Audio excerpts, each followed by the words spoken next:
Well, we're all worried about the impacts of coronavirus. We've never seen a crisis like this in our lifetimes.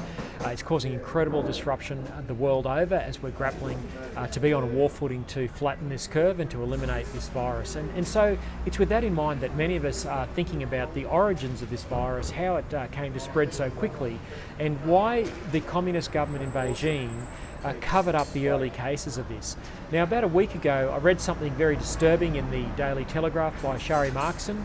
She is a very well-respected journalist with News Limited, Sky News commentator. She wrote that coronavirus is a virus that some advice to government suggests may have been developed in a Wuhan biological warfare laboratory. Now, when I read that, I was quite alarmed. I haven't seen a rebuttal of that. No one has slapped her down and said that's nonsense, that's conspiracy, tinfoil hat type stuff.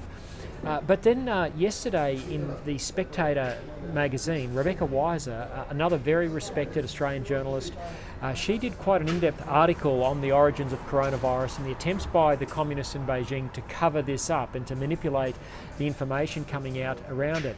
And she detailed claims that the first person infected by coronavirus, it's suggested, was a researcher at the Wuhan Institute of Virology, the WIV. And this was speculated on the Chinese social media platform WeChat and Weibo, and those claims were deleted very, very quickly as the censors in Beijing clamped down on them.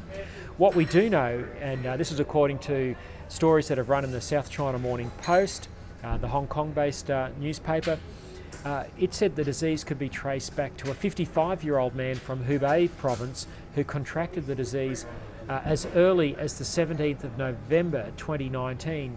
Now, the allegations around the Wuhan Institute of Virology, the first patient being back in mid-November, all of this is at odds with the official story from Beijing, which didn't actually report any cases until weeks later in December. And of course, this has allowed the virus to take flight, to get ahead before the Chinese crack down in Wuhan and effectively lock the city down and seemingly have flattened the curve by using very draconian methods. But this is very disturbing. These reports by credible journalists, speculating, I guess, but it's a bit more than speculation, that this virus may have emanated from a People's Liberation Army facility or laboratory, and that this has been covered up, that somehow in that laboratory the virus had escaped from bats and then found its way into humans. The other cause, of course, is these so-called wet markets in Wuhan, where all sorts of exotic animals, snakes and the like, are slaughtered on site.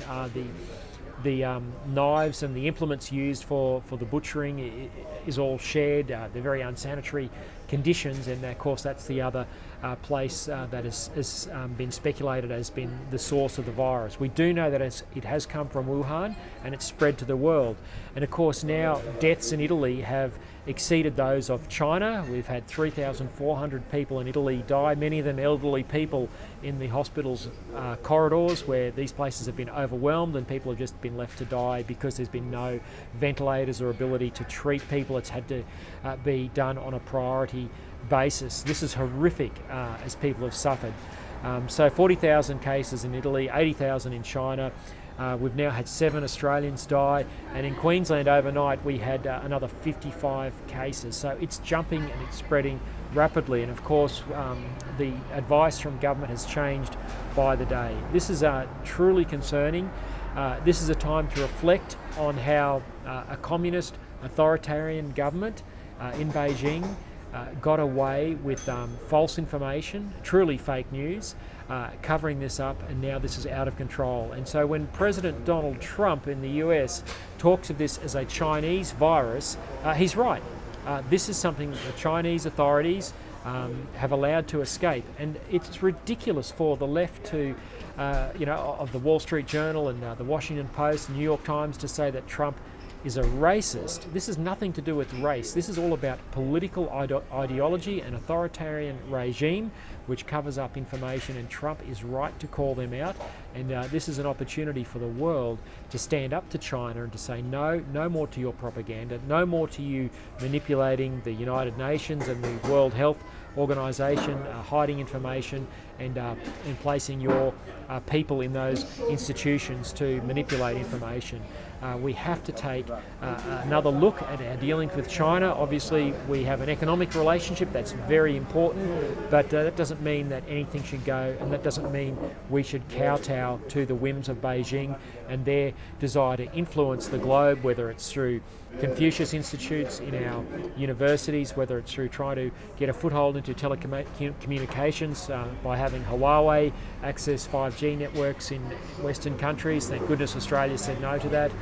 Whether it's infrastructure loans to poor countries that cause them to be beholden to Beijing, whether it's militarising the South China Sea.